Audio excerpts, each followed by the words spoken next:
너희가 이제 들어가서 여호와 하나님과 언약을 맺은 것을 잘 지키고 하나님만 섬기고 외도하지 않고 또 하나님께서 이러한 국가를 만들어라 희년법을 중심으로 해서 이제 하나님이 주신 그 내용을 잘 정치적으로 사회적으로 경제적으로도 구현을 하면 너희가 복을 받게 될 텐데, 자, 우리가 흔히 듣게 되는 표현들이 신명기 28장 1절에서 14절에 많이 나와요.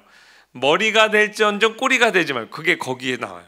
너희가 들어와도 복을 받고 나가도 복을 받고 너희의 떡반죽 그릇이 복을 받고 너희가 하는 사업마다 다 잘되고 전쟁이나 너희를 치러 왔던 자들이 한 길로 왔다 일곱 길로 다 도망갈 거야.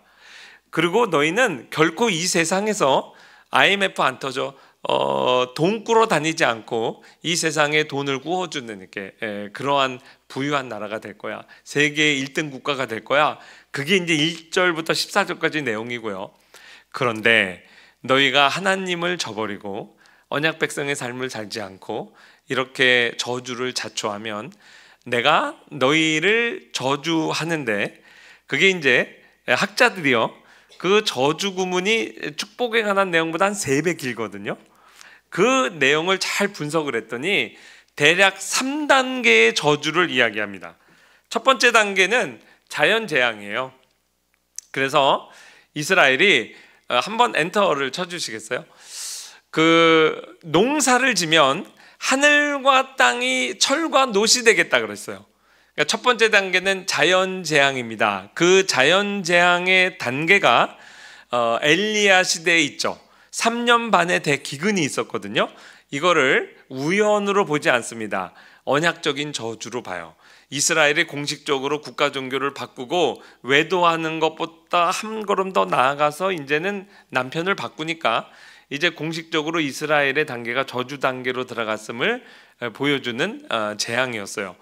이 자연재앙이 와도 너희가 회개를 하지 않으면 그때부터 전쟁이 일어나는데, 전쟁도요 7배의 저주 7배의 저주, 이게 이제 레위기 26장에 나오거든요. 단계가 있어요. 전쟁이 일어나서 100전 100패를 합니다. 근데 그래도 회개하지 않으면 전쟁의 마지막 단계에서 어떤 일이 있냐면 여인들이 자기 몸에서 난 아기들을 배고파서 잡아먹겠다 그랬어요.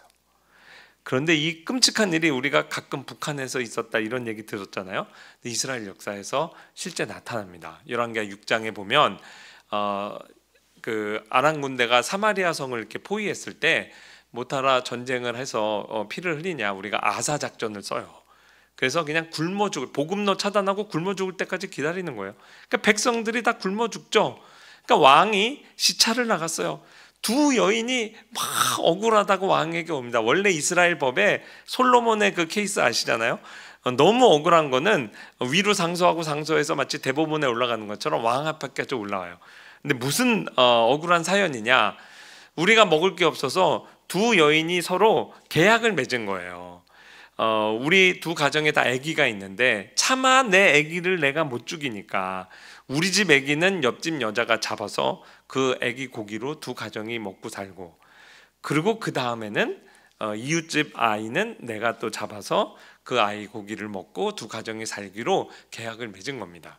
뭐 가위바위보를 했든 누구 애를 먼저, 그래서 우리 애를 먼저 옆집 여자가 가서 잡은 거예요. 그래서 사람 고기를 먹고 두 가정이 살았어요. 근데 여러분, 배가 고프니까 이성을 잃고 이러한 일을 했다가 고기를 먹으니까 이제 정신이 돌아오잖아요. 모성애가 다시 생겨난 거야. 다음번은 우리 애기 잡아먹을 차례인데, 그래서 그 여인이 아이를 숨겼다는 거예요. 이렇게 억울할 때가 어디 있습니까? 그 아이 찾게 해주세요. 그래서 잡아먹게 해주세요. 이러한 일 앞에서 왕이 이제 자기 옷을 찢고 정말 그 참담함을 표현하는 장면이 나오거든요. 이거 우연이 아니라는 거예요. 이것마저도 모세 예언 신명기 28장에 기록되어 있습니다. 내가 적군에게 에워싸이고 맹렬한 공격을 받아 곤란을 당함으로 내 하나님 여호와께서 내게 주신 자녀 곧 내 몸의 소생의 살을 먹을 것이라. 자기 다리에서 나온 태와 자기가 낳은 어린 자식을 남몰래 먹으리니 이는 내 적군이 내 생명을 에워싸고 맹렬히 쳐서 곤란하게 함으로 아무것도 얻지 못함이니라. 600-700년 이후에 이 예언이 성취된 거죠. 자, 이런 일이 일어났는데도 정신을 못 차리고 회개를 안 해. 그런 그 마지막 단계 뭐냐면 하나님이 열국 중의 나라를 패망케 해서 흩어버리신다는 거예요. 그러니까 디아스포라입니다. 완전히 나라가 진멸하게는 내버려 두지 않아요. 그러면 메시아가 오실 수가 없잖아요. 그래서 8세기, BC 8세기가 되면 하나님께서 선지자들을 때로 보냅니다. 모든 선지자들의 마치 음악의 어머니 아빠가 바흐하고 핸델이 있듯이 선지자들의 엄마 아빠가 엘리야와 엘리사예요. 그리고 8세기에 보면 하나님께서 많은 선지자들 때로 보내서 이 마지막 단계를 막으려고 브레이크를 걸려고 하셨어요. 그 선지자들의 공통된 메시지는 회개하라. 그렇지 않으면 쫓겨난다. 디아스포라 된다고 그랬다. 그래도 정신을 못 차리고 결국 도표 바깥으로 나가죠. 그래서 디아스포라 돼서 전 세계로 흩어진 다음에 나중에 다니엘 선지자가 우리가 이렇게 열국 중에 흩어졌는데 이게 우연히 이렇게 된 게 아니라 모세에게 하나님께서 선포하신 언약적인 저주를 우리가 받는구나. 근데 우리가 땅끝 어디에서 흩어져 있더라도 그 자리에서 이게 언약적인 저주란 걸 깨닫고 그 자리에서 회개하면 하나님께서 어디에 흩어져 있더라도 다시 모아서 나라를 회복시킬 것이라는 것까지 예언이 돼 있어요. 그래서 그 예언의 말씀에 의지해서 회개 운동이 일어납니다. 그래서 다시 도표 안으로 들어오는 거예요. 이러한 이제 이스라엘의 큰 역사의 흐름이 있는데 오늘 엘리야는 이 축복의 단계에서 저주 단계로 진입하는 그 포인트, 제가 화살표 해놨잖아요. 그때 활동했던 선지자입니다. 제가 계산을 해보니까 아무리 잘 쳐줘도 이스라엘이 그 신명기 28장 1절에서 14절까지 나오는 축복을 받았던 시기는 맥시멈 120년이에요. 사울 통치, 그 다음에 다윗 통치, 그 다음에 솔로몬 통치다 40년씩. 근데 그 이유는 솔로몬이 이제 우상을 도입하잖아요. 그래서 벌써 그때 남유다와 북이스라엘로 하나님이 딱 갈라버립니다. 그게 BC 931년의 일이에요. 그때부터 바람피기 시작을 계속하다가 아하방 때 이르러서 드디어 국가 종교를 바꿨다는 거죠. 자, 이러한 역사의식을 갖고 있는 엘리야에게 하나님을 원망하는 마음이 생겼어요. 우리가 바람을 피고 우리가 잘못한 거 분명히 우리에게도 책임이 있지만 하나님도 책임을 져야 된다. 그 어떤 근거로 그렇게 얘기했냐면 우리의 조상들은 그래도 어떻게 여호와 신앙에 그렇게 붙어 있을 수 있었을까 생각을 해보니까 우리의 조상들은요 하나님의 살아계심을 온 오감으로 체험했어요. 그 모세가 이집트를 탈출할 때 10가지 재앙으로 하나님이 막 이집트를 쑥대 만들어 놨잖아요. 그 다음에 눈에 보는 앞에서 홍해를 가르셨잖아요. 하늘의 문을 열고 만나와 메추라기를 주셨잖아요. 이러니까 여호와 신앙을 유지할 수 있었지. 근데 오늘날은 하나님이 살아계신 것을 그런 이적을 우리 눈앞에서 안 보여주시니까 하나님도 책임이 있습니다라고 그렇게 이제 엘리야가 생각을 한 거예요. 그래서 엘리야의 기도 제목이 뭐냐면 하나님 살아계신 것 보여주세요. 하늘 문을 열고 우리 조상들이 홍해가 갈라지는 물의 기적을 체험했다면 우리는 불의 기적을 좀 체험하게 해주세요. 여러분도 가끔 그런 기도 하시죠? 우리 남편을 전도하고 싶은데 아무리 전도를 해도 이 사람은 예수 믿을 사람이 아니야. 그러면 아내가 이렇게 기도합니다. 하나님 우리 남편 다리 몽둥이를 부러뜨려서라도 예수 믿게 해주세요. 하나님 살아있는 거 체험하게 해주세요. 더 신앙이 좋고 남편의 영혼을 사랑하는 아내는 이렇게 기도해요. 사업을 쫄딱 망하게 해서라도 하나님 만나게 해주세요. 그 사람 식물인간으로 만들어 놔서라도 복음을 듣게 해주세요. 오죽 답답하면 그렇게 기도를 하겠어요. 근데 엘리야가 바로 그런 심정으로 하나님을 졸른 거예요. 하나님 살아계신 것 그거 만천하 앞에 드러내 주세요. 하나님이 그 기도 들으셨을까요? 들으셨습니다. 그래서 성경에 기록된 그 유명한 갈멜산 전투가 기록된 거예요. 바알 선지자와 아세라 선지자 합치면 850대 1이죠. 엘리야 혼자 남았으니까. 그래서 우리가 다 제단을 만들고 소를 각을 떠놓고 하늘에서 불이 떨어지게 하는 신이 진짜 신이다. 그러니까 이제 그 미신의 세계에서도 신비한 일이 일어나거든요. 무당 찾아가 보세요. 그러다고 찾아가지 마세요. 무당들이 신기하게 과거도 맞추고 막 이적도 일으키고 그런 일이 있어요. 그러니까 아마 그래 해보자 이렇게 됐던 것 같아요. 그런데 이들이 자기 몸을 해하고 하루 종일 자기 신을 부르는데 응답하지 않습니다. 근데 하나님께서 불로 응답하셨잖아요. 물을 바켓으로 쏟아 부어서 철철 넘치게 하는데도 한순간에 그거를 다 태워버리셨죠. 그래서 이 엘리야의 그 포인트는 뭐냐면, 하나님이 살아계신 걸 이렇게 보여주면 이들의 마음이 우리의 신랑 되신 여호와께로 돌이키겠나이다, 그거예요. 열왕기상 18장 37절 한번 같이 읽어보겠습니다. 그 밑에 부분이에요. 37절 시작.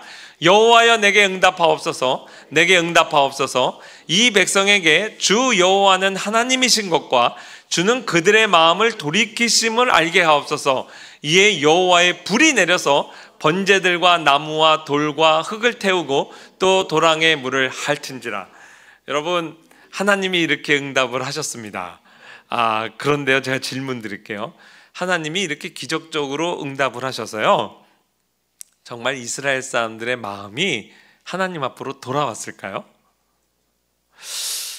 그거는 안 들어보셨죠? 갈멜산 전투에서 불로 응답하셔서 하나님 응답하셨는데 그 다음은 주일학교 때 안 가르쳤어요.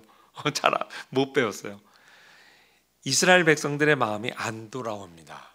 사실 순간 욱하는 마음에 야, 하나님이 진짜인가 보다 그러고 그때 제사를 주도했던 바알 선지자들을 죄다 가서 죽였어요.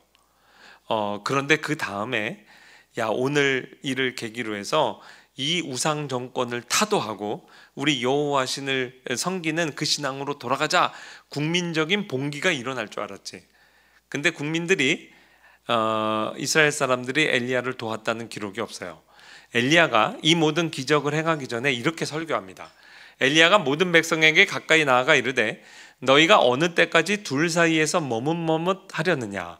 여호와가 만일 하나님이면 그를 따르고 바알이 만일 하나님이면 그를 따를지니라 하니 백성이 말 한마디도 대답하지 아니하니라.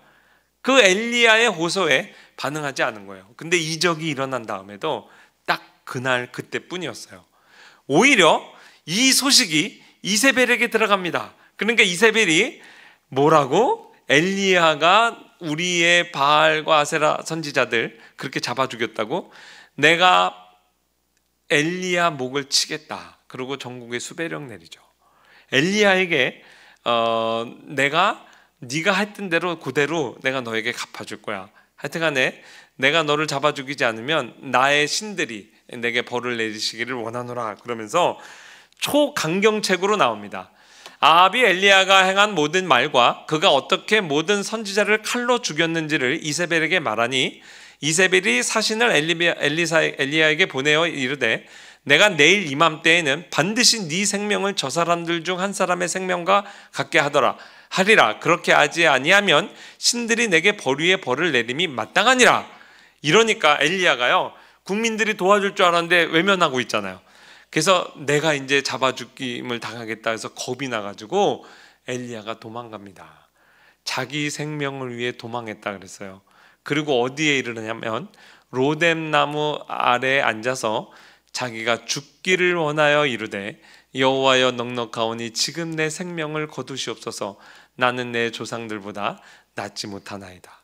여러분, 로뎀 나무가 그렇게 낭만적인 나무가 아니에요. 만약에 드라마나 영화를 만들면 아마도 엘리야의 지금 심정이 어떠냐면요, 이런 비유가 좀 그렇지만 마지막 전 재산을 카지노에서 걸은 거야. 그런데 날아간 거지. 그래서 살 희망이 없는 거예요. 마치 그것처럼 자기는 하나님이 한번 이렇게 불로 응답하면 백성들이 우와 그러고 일어날 줄 알았어요. 근데 그런 반응이 없잖아요. 그러니까 이제 자기가 마지막으로 생각했던 묘수가 이제 수포로 돌아간 걸 알고 절망하여 죽기를 강구한 거죠. 아마도 드라마로 좀 드라마틱하게 말하면 자살을 시도하는 장면을 감독이 연출했을 수도 있어요. 그러니까 로뎀 나무가 그렇게 낭만적인 나무가 아니죠. 집 나온 청소년들이 로뎀나무 아래서 자살을 하고 싶은 마음을 느낄 수도 있다고. 그런데도 왜 오늘날 이렇게 교회 카페 가면 다 로뎀인지 아세요? 거기에 이제 하나님의 위로가 임하죠. 이놈! 그리고 엘리야 야단치지 않습니다. 엘리야에게 잠자라 그러고 재우고 먹이고 또 깨워서 먹이고 또 재우고, 하나님이 위로하세요. 먹이고 재우고 먹이고 재우고, 그 다음에 일으켜서 기력을 회복시키신 다음에 40주 40야를 걸어서 여호와의 산 호렙산까지 데려가십니다. 그게 시내의 산이에요. 그 시내의 산은요, 어떤 산이냐면 이에 일어나 먹고 마시고 그 음식물의 힘에 의지하여 40주 40야를 가서 하나님의 산 아라비아 반도 그 시내산 시나이 반도의 그 아래쪽에 있잖아요. 거기에 호렙산에 이르니 엘리야가 그곳 굴에 들어가서 거기서 머물더라. 여기서 죄송합니다, 히브리어를 보면 하메아라, 그래서 정관사 더가 붙어 있어요. 더 케이브예요. 누구나 아는 그 유명한 굴입니다. 그래서 학자들은 이 굴이 모세의 동굴로 이해하고 있어요. 모세가 이곳에서 하나님과 대면하여 십계명도 받고, 모세가 이곳에서 하나님과 이스라엘의 결혼을 중매했어요. 시내산 언약을 맺은 것이, 내가 그 언약을 맺고 나서 내가 이스라엘의 남편이 되었다, 하나님께서 그러셨거든요. 아주 역사적으로 유명한 장소입니다. 또 이 반석의 틈이 하나님의 영광을 보여주세요 그럴 때 나를 보고 살 자가 없다, 대신 나의 후면의 영광을 보여주겠다 하면서 하나님이 바위 틈 사이에 모세를 숨겼던 그 동굴입니다. 틈이라고 하지만 그게 케이브 동굴이에요. 그 역사적인 장소로 엘리야를 데리고 갑니다. 근데 그 역사적 장소가 뭐라고 그랬어요? 여호와와 하나님과 이스라엘이 시내산 언약, 결혼 언약을 맺은 장소라고 그랬죠. 근데 거기에서 엘리야가 무슨 일을 하냐면, 너희가 로마서 11장 보면 너희가 성경이 엘리야를 가리켜 말한 것을 알지 못하느냐, 그가 이스라엘을 하나님께 고발하여 주여 그들이 주의 선지자들을 죽였으며 주의 제단을 헐어버렸고 나만 남았는데 내 목숨도 지키나이다. 법정 용어를 쓰고 있어요. 그 똑같은 장소에서요, 모세는요, 이스라엘 사람들이 금송아지 만들어서 우상 숭배할 때 자기 목숨을 겁니다. 하나님, 생명책에서 내 이름 지워주시고 이 이스라엘 백성 용서해 주세요. 이스라엘 편에 서서 이스라엘을 변호합니다.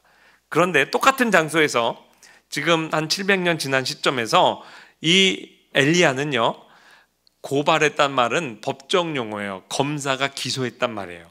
프로세큐터가 하는 일이 고발하는 일이에요. 검사의 역할로 이스라엘을 하나님 앞에 고발합니다. 하나님, 이스라엘이 계약 깼습니다. 언약을 깼습니다. 이제 하나님이 이스라엘 심판에도 좋습니다. 그런 의미로 이스라엘을 하나님 법정에서 고발한 겁니다. 이것이 어떤 의미를 갖냐면, 조금 있다가 설명을 드리고 다시 이제 오늘의 본문 이후에 어떤 일이 있었는지를 하나 말씀을 드리겠습니다. 그리고 다시 본문으로 돌아올 거예요. 이 역사적 장소로 다시 돌아옵니다. 오늘 본문 이후에 엘리야가 승천하는 장면이 나옵니다. 그렇죠? 여러분 지금 샤갈의 작품을, 저게 어린아이가 그린 게 아니라 샤갈의 그 나름대로 작품인데요. 사람들이 이렇게 병거 타고 하늘에, 찬양 가사처럼 엘리야가 그렇게 승천했다고 이야기하지만 사실 성경에 보면 바람을 타고 올라갔어요. 엘리야를 하나님이 회오리 바람으로 하늘로 데려갔습니다. 여호와께서 회오리 바람으로 엘리야를 하늘로 올리고자 하실 때 엘리야가 엘리사와 더불어 길갈에 나가니, 그리고 병거는 엘리야와 엘리사 사이를 하나님이 끊어놓는데 이제 등장하는 게 그 불수레와 불말들입니다. 그러니까 이제 우리가 샤갈과 같은 저런 이제 착각을 하기가 쉬운 거예요. 엘리야를 하나님께서 바람으로 이제 데리고 올라갔어요. 근데 여러분, 엘리야가 승천한 것이 좋은 일일까요? 나쁜 일일까요? 이 질문 아마 처음 들어보셨을 겁니다. 아니, 성경에 기록된 건데 나쁜 일이 있어? 주일학교 때요, 엘리야의 승천을 저도 배울 때 주일학교 선생님이 한 사람의 인생이 이렇게 멋있게 끝날 수 있다, 이런 식으로 가르쳤어요. 하나님 앞에 일평생 선지자로 쓰임 받다가 마지막 모습이 산채로 하나님이 탁 승천돼서 데려갔잖아요. 얼마나 멋있어. 좋은 일로만 배웠죠. 근데 이제 합신에 와서 성경을 공부하면서, 신학을 공부하면서, 야, 이 일이 좋은 일만 있는 것이 아니구나. 엘리야를 하나님이 취하신 거는요, 이스라엘을 하나님이 심판하시는 거에 대한 표적의 의미가 있어요. 심판과 구원의 면모가 있는데요, 제 해석이 맞는지 틀리는지 한번 잘 따라와 보세요. 일단 이 일이 좋은 일이 아니라는 첫 번째 증거, 엘리야의 승천을 목격했던 목격자가 엘리사입니다. 엘리사의 첫 번째 반응이, 엘리사가 보고 소리 지르되 이에 엘리사가 자기 옷을 잡아 둘로 찢었다 그랬어요. 이스라엘 사람들에게 옷을 찢는다는 거는요, 어떤 의미를 갖냐면 아주 민족적인 비극 앞에서 옷을 찢습니다. 왕이 옷을 찢죠. 그런데 엘리사가 아무리 자기 스승 선생님하고 헤어지는 게 슬펐어도 가지 마세요, 가지 마세요 그러다가 마지막에 하나님이 엘리야를 승천하는 걸 보면 그래도 박수 쳐야 될 거 아니에요. 그동안 수고 많으셨습니다. 그런데 엘리사가 통곡을 하고 자기 옷을 찢고, 14절, 엘리야의 하나님 여호와는 어디 계시나이까? 하나님의 부재 상황을 갖고 통곡해요. 그러니까 무슨 뜻이냐면 이스라엘이 하나님을 버렸죠. 하나님도 이스라엘을 버리셨다는 뜻이 돼요. 그래서 하나님께서 너희가 나를 버렸기 때문에, 언약을 깨뜨렸기 때문에 너희도 이제 더 이상 내 언약 백성 아니야. 그리고 하나님께서 이스라엘을 버리고 이제는 이 땅을 버렸다는 표시로 상징적으로 엘리야를 딱 취해 가신 거예요. 그런 심판의 의미가 있습니다. 굉장히 낯선 해석이죠. 근데 첫 번째 단서가 지금 엘리사의 반응이 부정적이었다는 거. 또 하나는 엘리야의 승천 경로를 보면 소름이 돋습니다. 여러분, 지금 역사적 장소가 시내산이라고 그랬죠. 이스라엘과 하나님이 혼인 언약을 맺은 언약의 장소예요. 그 다음에 성령님께서 승천시키기 전에 엘리야를 어디로 데리고 가냐면 길갈로 데리고 가요. 길갈에서 무슨 일이 있었어요? 요단강을 도하해서 광야 세대는 죽고 그 다음 세대가 거기서 할례를 받습니다. 할례라는 의미가 오늘날 세례의 의미와 같거든요. 하나님과 연합한다는 의미예요. 의미에 있어서 시내산 언약과 같아요. 부모 세대가 하나님과 결혼한 것이 시내산이라면 자녀 세대가 하나님과 하나가 되는 연합을 했다는 의미가 길갈에서 할례예요. 다음 세대와 하나님께서 연합하신 거죠. 그 다음에 하나님이 엘리야를 데리고 어디로 가냐면 베델로 데려가십니다. 베델은요, 아이성 전투가 있었던 때예요. 학자들은요, 아이성과 베델성의 연합군과 더불어 싸웠다고 이야기하고 있어요. 베델에서 이스라엘 백성들이 매복했다가 아이성 정복하거든요. 그 역사적 장소로 데려가고, 그 다음에 어디로 데려가냐면 여리고 성으로 데려갑니다. 여리고 성에서 여리고 전투가 있었죠. 그리고 여리고 전투가 있었던 장소에서 하나님이 이적을 일으켜요. 엘리야와 엘리사 둘만을 위해서 요단강을 가르십니다. 그래서 요단강, 약속의 땅에서 요단강 동편으로 건너가요. 근데요, 이 요단강 가르신 요 장소가 수백 년 전에 여호수아와 이스라엘 백성이 건넜던 장소하고 동일한 장소예요. 그거 어떻게 아냐고요? 여기가 지금 요단강이 있어요. 여호수아하고 이스라엘 사람들이 여기 있는데 제사장들 들어가서 요단강 갈랐죠. 그래서 거길 건넜어요.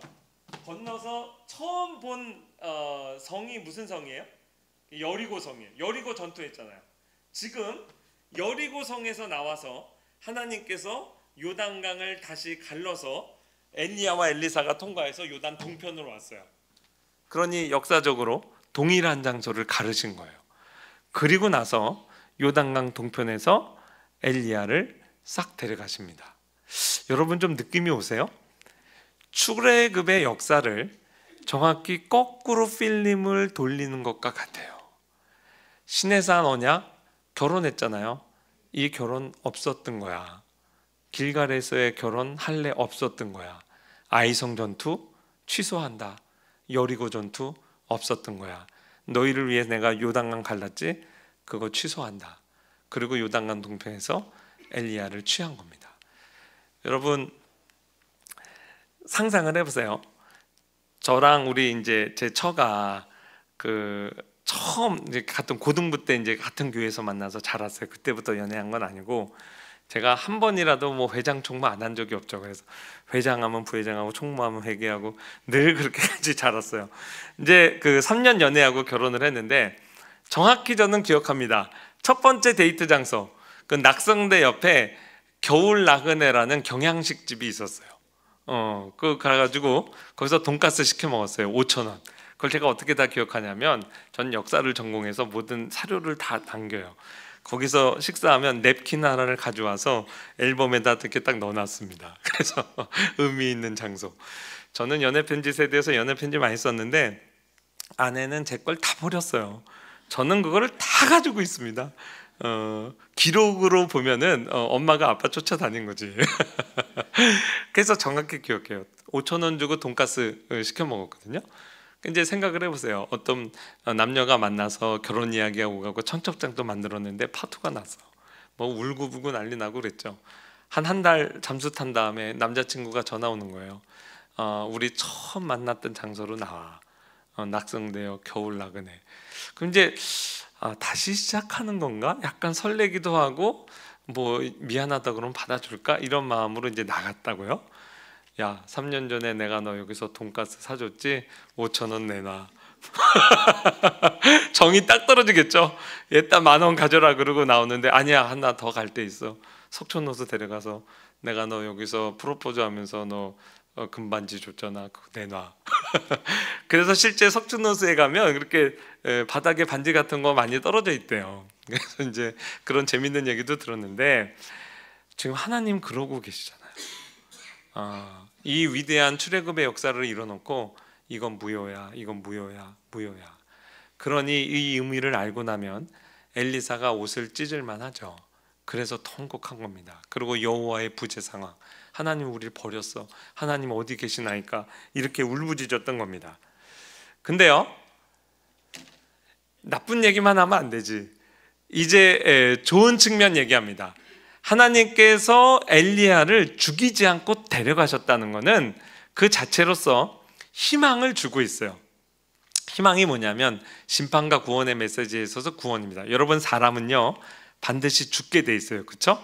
근데 하나님이 죽이지 않고 산채로 데려갔다는 건 무슨 의미냐면 이스라엘의 민속신앙입니다. 죽음을 보지 않고 올라간 엘리야가 반드시 살아서 다시 온다.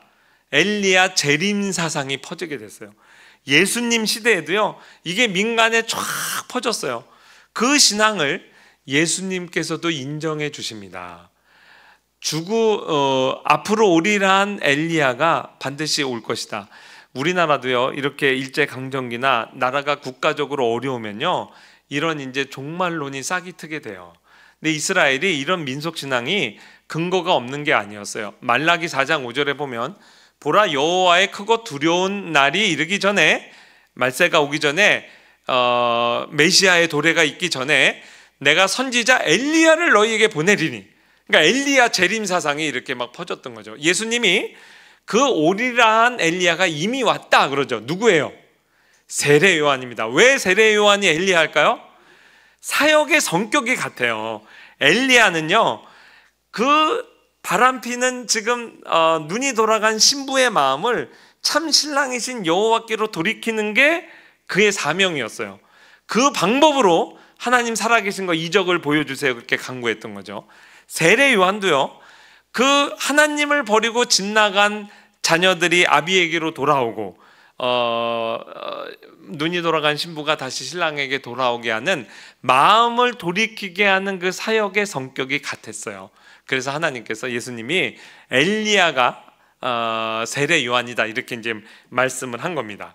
그리고 나서 이 유명한 1520년 작품 그 라파엘의 트랜스피규레이션, 변화산 장면이죠. 저 그림에 보면 예수님의 오른편에 모세가 있습니다. 십계명 든 거 보면 알죠? 그 다음에 두루마리 들고 있는 게 엘리야예요. 여러분 변화산 그 표적을 아시죠? 예수님께서 변화산에서 모세와 엘리야를 소환하시죠. 환상 중에 베드로가 그거 보고 여기가 좋사오니 이렇게 하나님 앞에 간구했잖아요. 퀴즈 드릴게요. 왜 모세와 엘리야를 소환했을까요? 가장 쉬운 대답은 이겁니다. 모세는 모세 오경을 상징해요. 그 다음에 엘리야는 선지서를 상징해요. 보통 구약 성경 39권을 모세와 선지자 이렇게 이야기합니다. 그 말은 모세 오경과 선지서, 나머지를 통칭해서 선지자고, 선지자의 대표가 엘리야니까 한마디로 얘기하면 구약을 소환하신 거예요. 그러니까 구약의 성취자로 메시아가 오셨다는 것을 얘기해요. 조금 더 깊이 들어가면, 신학교 오면 이제 이거 배웁니다. 구속사적으로 성경을 읽으면요, 모세는 하나님과 이스라엘의 결혼을 중매한 선지자예요. 그리고요, 가정법원에서 좀 비유컨대 쉽게 얘기해서 이혼을 중재한 선지자가 엘리야입니다. 자, 생각해 보세요. 두 사람이 의미 있는 관계를 맺는데 결혼했다, 이혼했어요. 그 다음에 의미 있는 관계를 맺는다면 뭘까요? 재혼이죠. 예수 그리스도 사역의 성격을 드러내요. 그래서 예수님께서 이 일 이후에 이제 예루살렘에서 별세하실 것을 계시하거든요. 예수 그리스도의 십자가 사역으로 서로 관계가 깨어진, 언약 관계가 깨어진 이스라엘과 하나님이 다시 혼인 관계를 맺는, 다시 관계가 회복되는 재혼의 사역을 할 것이다. 그게 이제 어떻게 보면 자연스럽게 드러난 겁니다. 자, 됐어요. 이제 오늘 본문으로 왔습니다. 자, 앞으로 펼쳐질 역사, 또 지금까지의 역사, 과거와 미래를 봤고요. 오늘 현장에서 지금 엘리야가 악에 받쳐 있습니다. 우리 이스라엘이 이 모양 이 꼴이 될 동안 하나님 뭐 하고 계셨어요? 그래서 이제 불로해서 하나님이 응답해 주셨잖아요. 근데 이제 하나님께서 오늘 엘리야에게 이상한 표적을 행하세요. 여호와 앞에 크고 강한 바람이 산을 가르고 바위를 부수나 바람 가운데 여호와께서 계시지 아니하고, 바람 후에 지진이 있으나 지진 가운데 여호와께서 계시지 아니하며, 또 지진 후에 불이 있으나 불 가운데 여호와께서 계시지 아니하더니 불 후에 세미한 소리가 있는지라. 오늘 이 표적의 의미를 파악하면 오늘 소기의 목적의 거의 절반을 다 달성하는 겁니다. 여러분, 이 내용은요 그냥 읽고 넘어갈 게 아니에요. 여러분, 이 땅에 존재하는 제일 강한 바람을 여러분 언제 체험해 보셨어요? 우리나라에서 살면 태풍을 체험하는 게 전부입니다. 근데 제가 미국에 93년도에 이제 교환학생을 갈 때 토니도를 한번 그 경고를 받고 체험한 건 이제 그 이후에 또 유학 갔을 때입니다. 미국은요, 제가 공부했던 게 일리노이 주가 우리나라 남한만한 땅이 전체가 다 옥수수 밭이에요. 콘벨트라 그래요. 한두 시간을 차 타고 가다 보면 이제 농사 짓는 큰 집이 나오고 거기에 비행기가 있어요. 비행기로 이렇게 농사를 짓더라고요. 또 한 몇 시간 달리다 보면 또 나오고, 그 어마어마한 옥수수밭, 지표면이 다 옥수수밭으로 있어요. 근데 그게 일단 스케일에 놀랍고, 더 놀란 거는 세상에 그 옥수수를 사람이 먹는 게 아니래요. 그럼 이 많은 옥수수를 누가 먹어요? 짐승 사료를 만들고 또 공장 제품 만드는 데 쓴다고 그러더라고요. 근데 이제 워낙 이렇게 평야가 있다 보니까 토네이도라는 게 불어요. 토네이도가 불면 영화에서도 보면 막 소도 날아가고 집도 날아가잖아요. 정말 그래요. 그래서 제가 가서 그 인터내셔널 그 우리 학생들에게 민방위 훈련처럼 사이렌이 울리면 무조건 건물 지하로 내려가라, 그 이제 훈련을 받았어요. 근데 그때는 1년 동안 체험을 못 했는데, 이제 그 이후에 신학 공부를 하기 위해서 다시 미국에 갔을 때 그 마이클 잭슨의 고향 인디아나주의 게리라는 지역이 있습니다. 근데 거기에 그게 아주 대표적인 슬럼가예요. 거기에 이제 목회하시는 우리 목회자하고 제가 좀 친해서 방학 때마다 가서 놀러 가고 했는데, 어제 토네이도가 불었는데 그 다음날 제가 간 거예요. 정말 이 기둥보다도 훨씬 큰 나무가 뿌리째 뽑히고 지붕이 반파된 거를 이제 제가 봤어요. 그게 이제 제가 본 제일 센 바람입니다. 네, 여러분, 지상에서 존재하는 그 어떤 센 바람도요, 산을 가르지 못합니다. 이거를 어떻게 그냥 읽냐고요. 여호와 앞에서 크고 강한 바람이 있는데 그 바람이 산에 있는 나무는 뿌리째 뽑아도 산을 가르고 바위를 부수지 못합니다. 이 정도 스케일의 바람은 지구상에서 우리가 경험하지 못하는 바람이고, 아마도 이 바람으로 하나님이 홍해를 가르셨을 겁니다. 그래서 진짜 내가 못해서 그런 게 아니야. 너 원하는 대로 얼마든지 홍해 또 가를 수 있어. 엘리야가 원하는 방식으로 하나님이 현현한 거죠. 그런데 여호와께서 거기 계시지 않다고 그랬어요. 바람 후의 지진, 이 지진도 보통 지진이 아닐 겁니다. 아마 2002년, 20년인가 2002년인가 그 영화 보면 캘리포니아 전체가 그냥 떨어져 나가잖아요. 어마무시한 환상적이겠죠. 그 지진을 봤는데 거기도 안 계시고, 불이 있는데 그 불 경험했잖아요. 불 가운데도 하나님이 계시지 않아요. 이게 이제 동양도 그렇고 서양도 그렇고요. 아르케라고 그러죠. 이 우주가 존재하는 가장 근본적인 입자가 무엇일까? 고대 사상을 동양이건 서양이건 공통적으로 네 가지 요소를 봤어요. 불, 물, 바람, 공기죠. 그 다음에 흙. 근데 4대 요소가 다 나타났는데 뭐 하나 빠졌죠? 물이 빠졌어요. 물은 왜 빠졌을까요? 하나님이 홍수로 지구를 심판해 봤는데 그렇게 하나님의 능력을 인류가 경험한 다음에 회개했습니까? 이러한 자연재앙으로 사람의 마음이 바뀌지 않아요. 하나님이 지금 그거를 엘리야에게 가르쳐주고 싶은 거예요. 근데 엘리야가 제대로 정신 차리고 배우질 못하니까 하나님께서 이러한 학습법을 쓰십니다. 엘리야 보고 나가서 여호와께서 이르시되 너는 나가서 여호와 앞에 산에 서라. 영어로 go out and stand라고 했어요. 영어의 stand예요. 일어서다는 표현 말고 견디다는 뜻이 있어요. 그렇죠? 사실 엘리야 입장에서 얼마나 무서웠겠어요. 그런 자연재앙 영화를 보면 공포 영화입니다. 사실 분류하면. 그런데 엘리야가 무릎 꿇었다는 얘기가 없어요. 도대체 하나님 어디 있어요? 눈을 부릅뜨고 바람 가운데, 불 가운데, 지진 가운데 찾았는데 하나님 없는 거예요. 근데 하나님께서 뒤통수를 탁 치시죠. 야, 엘리야야, 너는 왜 이 어마무시한 바람의 재앙, 지진의 재앙, 불재앙에도 너는 무릎 꿇지 않으면서 왜 이스라엘 백성은 내가 이렇게 무섭게 급박하면, 겁박하고 이렇게 자연재앙을 내리면 이들의 마음이 변하리라 생각을 하냐?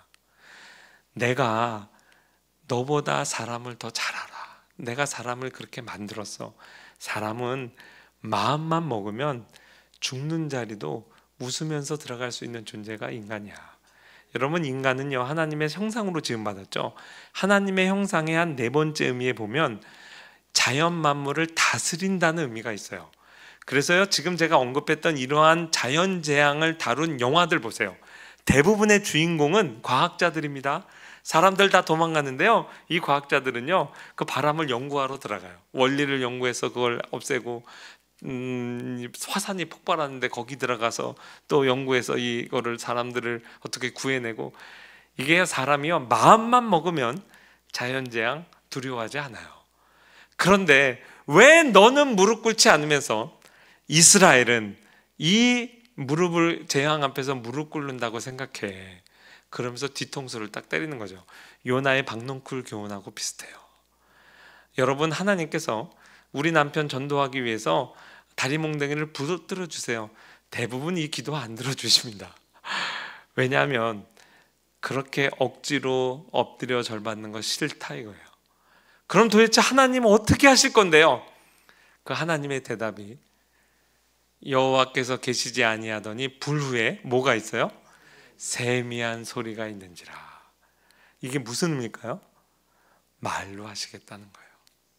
내가 사람들의 마음을 얻고 사람들을 나에게로 마음을 돌이킬 때 겁박하고 겁주고 억지로 무릎 꿇려서 내가 항복을 받는 게 아니라 말로 설득하겠다는 거예요.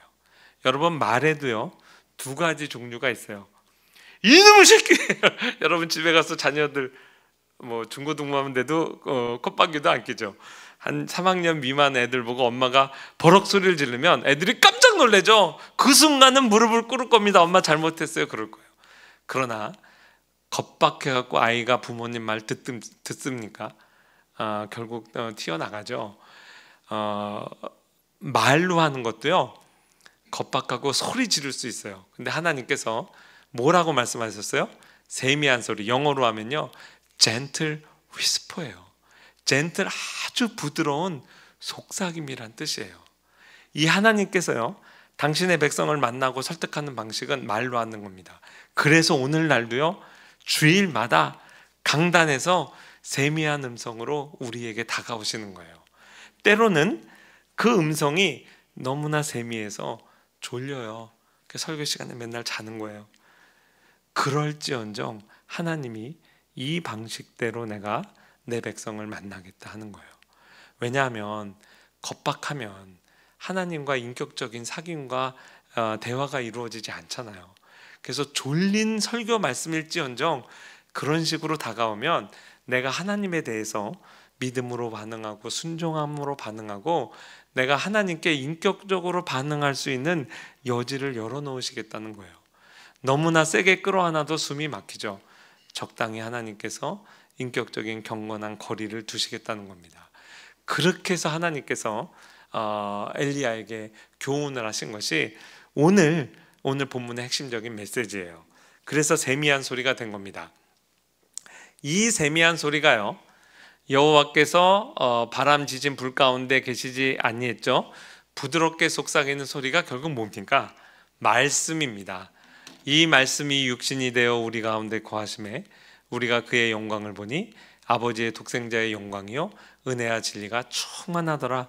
이 말씀이 육신이 되어 우리 가운데 거하셨다 그랬어요. 예수님의 생애를 살펴보세요. 그 자체가 gentle whisper, 정말 부드러운 친절한 속삭임이었습니다. 언제 예수님이 사랑하는 제자들을 윽박지르셨나요? 부드럽게 야단치셨죠. 그리고 제가 철이 없을 때는 예수님 부활하신 다음에 봤지 내가 부활했지 그러고 자기를 찌른 자들에게 로마 군병에게 대제사장에게 참 왜 안 나타나셨을까? 그게 의문이 해결됐습니다. 그거 안 하려고 말씀이 육신 되신 거 아니에요. 억지로 무릎 꿇리는 거 그거 안 하겠다 하신 거 아니에요. 그래서 우리에게 대신 말씀을 맡기신 겁니다. 전도하라고. 인격적으로 다가오시는 하나님의 방식입니다. 그리고요 엘리야를 하나님이 설득하시죠. 엘리야야 잘 들어. 내가 지금 아무것도 안 하는 일이 아니야. 너 이제 내려가서 다메섹에 가서 이르거든 하사엘에게 기름을 부어 아람 왕이 되게 하고 일제강점기에 선지자를 불러서 너 일본 동경에 가서 다음번 천황에게 기름 부어라. 무슨 말일까요? 지금 이 적대국가 하나님은 모르는 나라들이 우리를 쑥대밭으로 만들고 있는데 하나님 뭐하고 계세요? 하나님 힘이 약한 게 아니에요. 전 세계의 적대국가도 다 하나님의 손안에 있다는 뜻이에요. 우주를 경영하고 계시다는 거죠. 그 다음에 너는 또 님시의 아들 예후에게 기름을 부어 이스라엘의 왕이 되게 하고 예후가 구테타를 일으킵니다. 그래서 오므리 정권을 멸망시켜요. 자, 예후가 모든 걸 다 잘한 건 아닌데 예후 왕조가 서서 적어도 바알과 아세라 신을 완전히 축출합니다. 그 일은 잘했다고 하나님이 칭찬하셨어요. 그러니까 이 문제도 해결하시죠. 제일 중요한 거, 너는 사밧의 아들 엘리사에게 기름을 부어 너를 대신하여 선지자가 되게 하라. 말씀의 사역의 계승이죠. 원로 목사님이 이제 은퇴하시고 떠나시는데 하나님이 담임 목사 뽑아놓고 가. 그 말이 뭐예요? 너는 죽어도 이 교회를 하나님께서 계속 유지하고 보존하시겠다라는 약속이죠. 그리고 엘리야 쿡 하나 찌르죠. 야, 너 하나 낳고 다 죽었다고? 이게요, 사람이 우울증에 걸리면요, 자기에게 매몰되면 자기 바로 옆에 있는 사람도 못 알아봐요. 최소한 자기 제자 엘리사 있잖아요. 조금 있다 보면 합동신학대학원 대학교 학생 50명 있어요. 선지자 생도가 50명이나 있다고 그랬어요. 그 가족까지 생각하면 한 400명 500명 될 겁니다. 근데 엘리야가 너무 자기가 자기 자괴감에 빠지고 자기 영적인 슬럼프에 빠지니까 다 죽고 나만 남았다고 그랬거든요. 하나님께서 바알에게 무릎 꿇지 한 7천을 내가 숨겨뒀다. 그래서 오히려 엘리야를 이렇게 달래시고 이렇게 일깨우시죠. 자, 그래서요, 잘 보세요. 이제 엘리야를 하나님이 데려가시기 전에 담임 목사 임명하고 갑니다. 엘리사가 근데 엘리야에게 계속 붙어가니까 엘리야가 엘리사 보고 얘기하죠. 너 마지막 소원 너 기도 제목이 뭐냐 물어봐요. 그러니까 엘리사가 뭐라고 하냐면 당신의 성령이 하시는 역사가 갑절이나 내게 있게 하소서 하는지라. 이 갑절이 원로 목사님은 1000명 목회했으니까 난 2000명 하게 해주세요, 그런 뜻이겠죠? 그런 뜻 아닙니다. 기술적인 용어예요. 영어로 하면 더블 포션이라 그래요. 이거는 장자의 몫이라는 뜻이에요. 자, 옛날 농경사회에 우리 집안에 땅이 이만큼 있어요. 자녀가 넷이에요. 첫째 아들, 둘째 아들, 셋째 아들, 넷째 아들에게 땅을 나눠줍니다. 한두 세대 가지 못해서 땅 다 없어져요. 사업한다고 팔아먹고 부도 나고 또 뭐 보증 잘못해서 날라고 기업이 사라진다고요. 농경사회에서는 어떻게 했냐면 자녀가 많으면 장자에게 이 우리 기업을 다 넘겨주는 거예요. 대신 조건이 있어요. 못 팔아먹어요. 너는 이걸 네 장자에게 그대로 승계해야 돼. 그럼 차자들이 너무 딸들이 억울하잖아요. 그거는 돈으로 줬어요. 너 이 돈 갖고 가서 장사해. 그래서 장자가 이 가업을 승계하는 겁니다. 그리고 대신 이제 동생들 좀 챙겨야 되겠죠. 그 장자의 몫을 더블 포션이라 그래요. 갑절의 목. 그러니 엘리사가 지금 엘리야에게 구하는 거는요, 성령 하나님의 역사가 나에게 그대로 장자의 몫으로 계승되길 원합니다. 무슨 뜻일까요? 하나님 안 떠나시면 좋겠어요. 이혼 안 하면 좋겠어요. 그거예요. 원래 성령님을 구하는 기도를 하나님이 제일 기뻐하십니다. 그런데요, 하나님께서 엘리야의 마음에 이것만큼은 부정적으로 반응했어요. 네가 어려운 일을 구하는도다. 왜 그랬을까요? 아무리 자비로우신 하나님이라도 지금 가정법원에 가서 이혼 도장 찍고 나오는데 소원이 뭐냐? 재혼하게 해주세요. 너무 이게 짧잖아요. 그래도 이제 엘리야가 자비로우신 하나님이 언젠가는 이 관계를 회복하실 거야, 그걸 얘기하면서 아마도 너로 하여금 내가 승천하는 표적을 보게 하시면 너희 당대에 이 일이 일어날 거다, 이런 식으로 막연하게 응답을 했는데요, 하나님은 엘리야보다 훨씬 빠르게 응답하셨습니다. 자, 이 모든 일이요, 얼마나 만에 하나님께서 회복을 시키셨냐면 한 2시간 만에 다시 내려오셨어요. 엄마가 너무 속상해서 엄마 집 나갈 거야 나간 다음에 한 2시간 있다 들어와서 밥 먹어! 그러는 거나 똑같아요. 간도 쓸개도 없는 하나님. 엘리야를 취해서 승천하고 가시는데 엘리야가 본 거죠. 하나님이 결혼 반지를 아직 안 빼신 거예요. 지금 엘리야의 승천 표적은 마치 금송아지를 섬기는 우상 숭배 현장에서 모세가 십계명 돌판을 깨뜨린 것과 같습니다. 그게 단순히 의문의 표현이 아니에요. 그 십계명의 원리가 뭐냐면 only you, 하나님만을 섬기겠습니다라는 신부의 혼인 서약이거든요. 근데 그렇게 서약해놓고 결혼해놓고 지금 바람피고 있잖아요. 그러니까 이 언약 관계가 깨졌음을 상징적으로 보여주는 거죠. 마치 하나님이 이스라엘이 국가 종교가 이제 바알과 아세라 종교로 바꾸니까 너희가 언약을 깼다라는 걸 상징적으로 표적적으로 보여주신 다음에는 금방 다시 임재하셨습니다. 그거를 어떻게 알 수 있느냐? 자, 가나안 재정복의 역사가 시작되는데 이제 여기서 엘리야가 승천했어요. 지금 여기에 엘리사 혼자 남아요. 지금 이 땅 건너가면요, 엘리야 전국 수배령 내렸다고 그랬죠. 엘리야를 잡아 죽이겠다고 했는데 그의 제자 엘리사를 살려두겠습니까? 사실 여기 들어갈 이유가 없어요. 게다가 우리가 신학생들끼리는요, 절대로 이 얘기를 하지 말라, 농담으로라도 하는 얘기가 너무 교회가 싸워가지고 풍지박산이 나면 하나님도 포기한 교회 뭐 이런 얘기를 하거든요. 근데 그런 얘기 하면 안 돼요. 하나님이 왜 교회를 포기하시겠어요? 근데 역사적으로 한번 버리신 거죠. 약속의 땅 떠난 거예요. 내가 좋아하는 담임 목사님도 없어. 중요한 거는 하나님도 버렸어. 여러분 같으면 들어가시겠어요? 들어가면 난 잡혀 죽어요. 근데 무슨 생각인지 엘리사가 딴 데로 떠나지 않고 엘리야가 남긴 옷을 갖고 엘리야의 하나님 어디 계시나이까 그러고 통곡하고 있는데 엘리사의 손에 든 그 옷을 통해서 이리 치고 저리 치는데 요단강이 또 갈라집니다. 참 이상해져. 하나님은 경제적인 어떤 효율성 생각 안 하시는 분 같아요.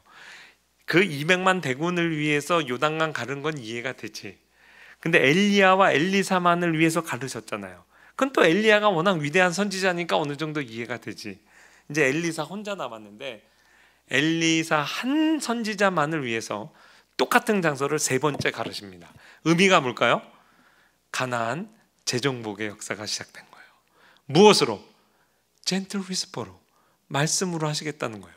그래서요, 엘리사가 그 강을 이제 요단강을 도하는데 저쪽 편에 합동신학대학원 학생 50명 있다고 그랬죠. 선지자 생도가 엘리사를 보고 뭐라고 얘기하냐면 엘리야의 성령이 하시는 이거 다음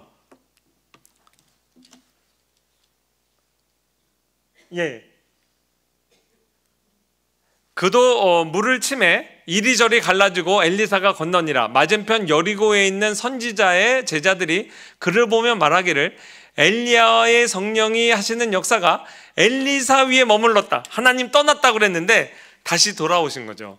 그러니 생각을 해보세요. 지금 뭐 길갈 시내산에서부터 이게 그 하루에 있었던 일인데 제가 아무리 시간을 넉넉히 들여도 하나님 2시간 만에 내려오셨다니까. 그래서 엘리사 앞에 선지자 생도가 다 경배합니다. 엘리사를 경배한 게 아니에요. 엘리사와 함께한 하나님 앞에 경배한 거죠. 그러면 그 다음에 가나안 정복을 했다니까 엘리사가 어디로 갔을까요? 여리고로 갑니다. 여리고로 가서 먹을 수 없게 된 물을 고치죠. 그게 하나님의 구원을 상징해요. 이르시되 이제 다시는 죽음이나 열매 맺지 못함이 없을지라. 하나님의 구원의 역사가 엘리사를 통해서 여리고를 다시 정복한 겁니다. 그 다음에 어디로 가요? 아이성 전투하러 가야죠. 베델로 갑니다. 베델로 가는 길에 그 유명한 사건이죠. 여호와의 이름으로 저주하며 곧 암콘 2마리가 나와서 우리나라 성경으로 아이들로 번역됐습니다. 42명을 찢어 죽였어요. 하나님이 너무 잔인하시지 아이들을 이렇게 찢어 죽이다니. 여기 나르라는 히브리어가요, 골리앗 앞에 선 다윗을 가리켜서 사울왕이 이 청년이 누구냐 할 때 동일한 단어예요. 그러니까 사실 어린아이라기보다는 청년입니다. 르호보암이 왕위를 계승한 다음에 늙은 고문단이 있고 젊은 고문단이 있는데 늙은 아버지와 같은 고문단의 말을 듣지 않고 젊은 고문단의 말을 들었어요. 그들도 공무원이거든요. 이들을 가리키는 용어가 나하르였어요. 그러니까 아마도 청년들이 사리를 가지고 위협했을 것으로 봅니다. 뭘 보면 알 수 있냐면 대머리여 올라가라 올라가라. 저는 주일학교 때 대머리를 놀렸더니 하나님이 앙콤으로 심판을 했구나. 대머리를 놀리면 안 되겠다. 대머리가 포인트가 아니라 올라가라 올라가라요. 야, 네 스승 엘리야가 승천했다며? 너도 따라가지. 여기는 바알과 아세라의 땅이야. 어디 감히 네가 여길 들어와. 그럴 때 하나님께서 앙콤 2마리를 보내서 심판하셨어요. 복음이 선포되는 곳에 심판과 구원의 역사가 있습니다. 그거를 표적적으로 보여주는 사건이에요. 그리고 예수님이 친히 인용하셨죠. 나아만을 치료하는 사건. 이스라엘이 언약을 배반하지 않고 언약 백성의 삶을 정상적으로 살았을 경우에 일어나는 일입니다. 하나님이 이스라엘을 제사장 나라로 삼아서 뭇 이방 나라를 여호와 신앙으로 이끌고 전도할 것을 하나님이 계획하셨는데 거기에 이스라엘이 실패했고 그거를 제대로 했을 경우에 이런 일이 있을 것이다라는 걸 상징적으로 보여주는 게 나아만을 하나님께서 치료하시고 여호와 신앙으로 이끄신 사건이에요. 여기에 엘리사가 쓰임 받습니다. 그리고 오늘의 마지막 엘리사의 기도를 말씀드리고 설교를 마치려고 해요. 열왕기하 4장에 보면요, 수넴 여인의 죽은 아들을 엘리사가 살리는 장면이 나옵니다. 이것도 참 독특한 사건이에요. 이 수넴 여인은요, 부자였던 것 같아요. 땅을 많이 가지고 있었어요. 근데 아기를 못 낳았어요. 그 당시에 아기를 못 낳는다는 것은 미래가 없다는 뜻입니다. 미래가 소망이 없다는 뜻이에요. 그래서 그랬는지 용기를 냈어요. 시국사범이거든요. 엘리야를 잡으면 죽이겠다고 정권에서 지금 눈에 불을 켜고 찾고 있는데, 그 똘마니였던 제자였던 엘리사를 숨겨줘서 온전하겠습니까? 그런데 자기의 집을 내어서 엘리사와 그의 제자들을 거기서 이제 이렇게 보호해줘요. 그러니 얼마나 귀해요. 그래서 엘리사가 자기 종 게하시에게 이 집의 기도 제목이 뭐냐 물어봐요. 그랬더니 이 집에 기도 제목이 있습니다. 아기가 없어 상속자가 없어요. 미래의 소망이 없습니다. 그래서 수넴 여인은 부르죠. 명년에 내년에 하나님이 너에게 아들을 주실 거야. 근데 그걸 처음에 안 믿었다가 아기를 하나님이 주세요. 얼마나 귀합니까? 정말 소망이 생긴 거죠. 새 소망이 생긴 거예요. 금이야 오기야 키웠겠죠. 그래서 그 아빠도 너무 좋아했던 것 같아. 자기가 밭일하는데 아이들을 뒀어요. 근데 아이가 아이고 머리야 그래요. 우리 귀한 아들 일산병 걸리겠다. 얼른 집에 들어가서 엄마 품에서 죽습니다. 수넴 여인이 너무 기가 막힌 거예요. 남편에게도 얘기 안 하고 엘리사에게 달려가죠. 왜 아기를 내가 언제 구했습니까? 내가 구하지도 않은 아이를 하나님이 소망이 없던 나에게 소망을 줬다가 도로 빼앗아 가는 건 뭐예요? 그 박윤선 목사님 주석에 보면요, 그 원어로 뭐라고 얘기했냐면 Why did you stir my hope? 그래요. stir라는 게 뭐냐면 이렇게 물에다가 진흙을 담아 놓으면 막 진흙물이 있다가 한참 지나면 이렇게 가라앉잖아요. 그런데 그걸 젓가락질로 휘젓는 거야. 그럼 순식간에 다시 물이 흙탕물이 되죠. 내가 자식이 없고 소망이 없는 거 그냥 이렇게 참고 해서 겨우 마음의 평정을 유지하며 사는데 갑자기 아들 준다고 그러고 소망을 준다고 그래서 말을 막 이렇게 소망을 줬다가 내 마음을 뒤집어 놨다가 그리고 이거를 도로 가져가는 건 도대체 무슨 의미예요? 엘리사가 웬만한 표적에 대해서 하나님이 계시를 줘서 대답을 해주는데 이상하게 하나님이 아무 말씀이 없어요. 그래서 사람들 다 나가라 그러고 이 시신에 엘리사가 눕습니다. 눈에 눈을 맞추고 입에 입을 맞추고 손에 손을 잡고 기도해요. 여러분, 제가 저희 2017년에 아버지가 돌아가셨을 때 염을 할 때 사랑하는 아버지니까 시신을 제가 이렇게 막 쓰다듬을 수는 있었어요. 근데 아무리 사랑하는 아버지라도 입에 입은 못 맞추겠더라고요. 그게 사람이 죽으면 시신에서 막 구멍마다 뭐가 나오잖아요. 다 솜으로 틀어막죠. 근데 지금 엘리사가 뭐 이스라엘의 법은 생각 안 해요. 그냥 지체에 입을 맞춰. 이게 무슨 의미일 것 같아요?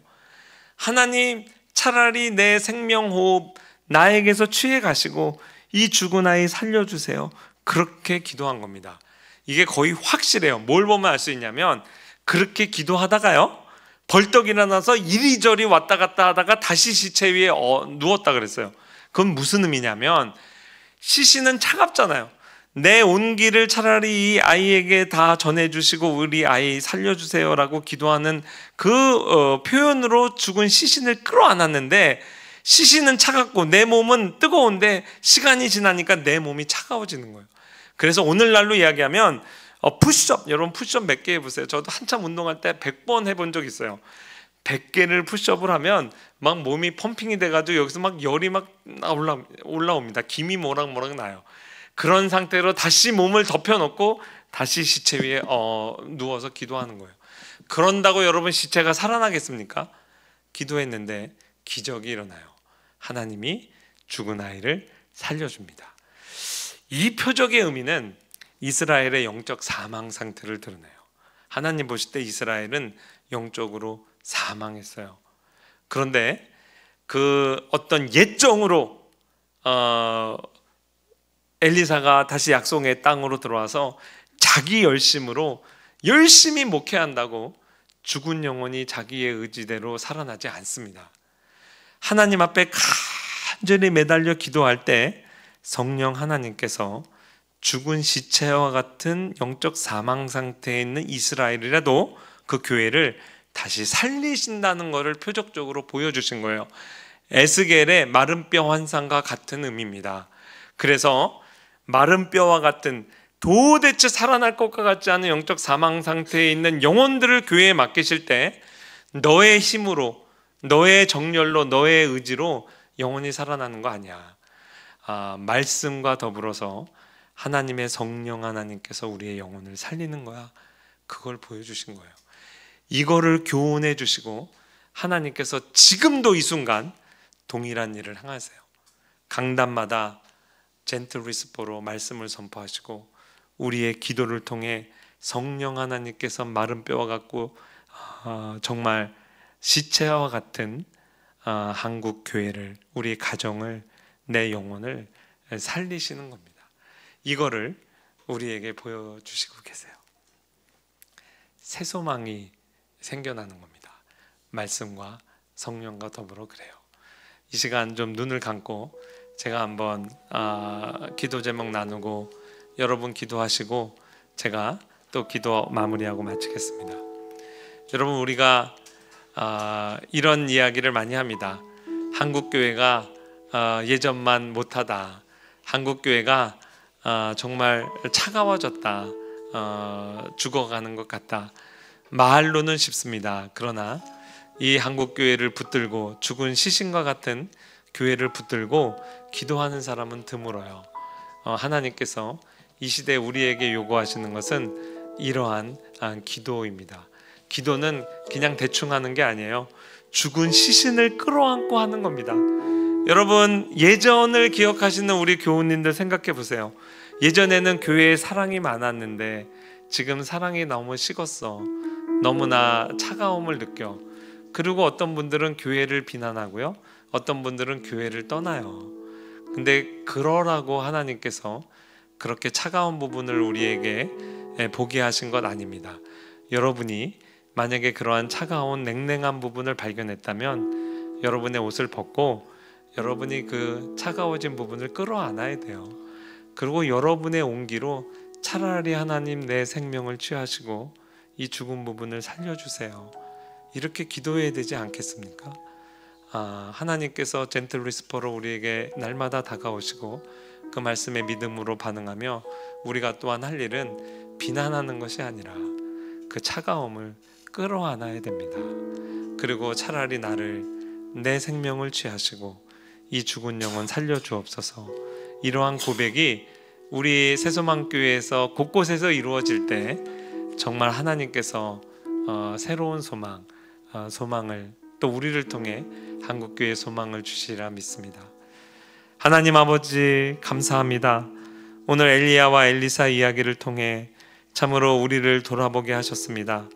오늘날 한국교회가 힘들다, 오늘날 신앙생활하기 힘들다, 오늘날 교회가 힘들어졌다, 이런 말들을 우리가 많이 하지만 엘리야의 시대만큼 어렵겠습니까?